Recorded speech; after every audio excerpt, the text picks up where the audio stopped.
Mga kamalisyon, okay na po ito atin. Adobong sitaw with nilagang itlog. Tara eat! Kaya lang, magandang hapon. So, ayan, nag-iimay tayo ng sitaw. Mag-adobo tayo ng adobong sitaw with nilagang itlog. So, nakapaglagaan tayo ng itlog. So, mamaya, balikan ko po kayo.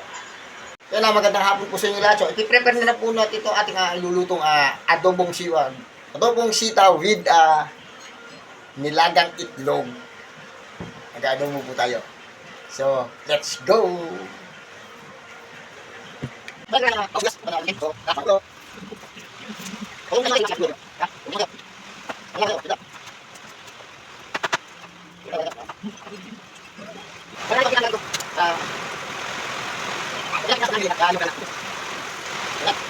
Paglagay na naman di kami dito, so lagyan natin ating bawang.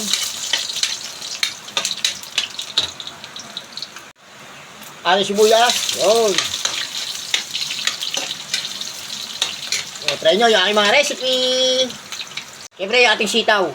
So, agahan natin magluto. Masarap kasi kumain.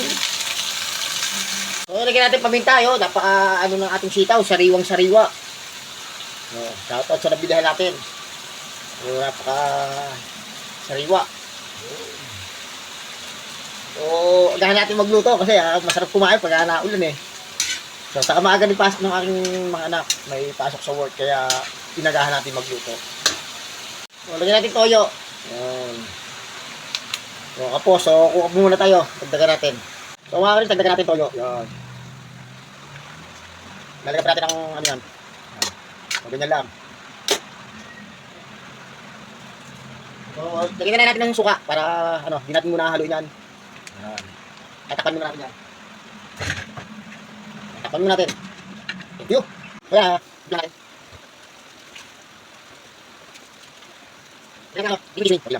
Ito ng laurel. Yan.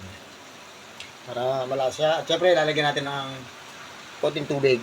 Kasi mamaya may iga po yan. Pagka oras na lumamig yan, may iga po yan.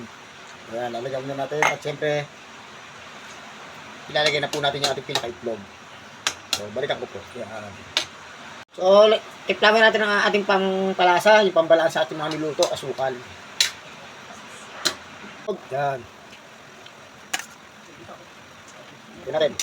So, yan, tama na yung 5 piraso. Kasi minariyan natin eh. Yan, ganyan lang. Diba? So, tatakpan natin yan mga kawaiti. Yan.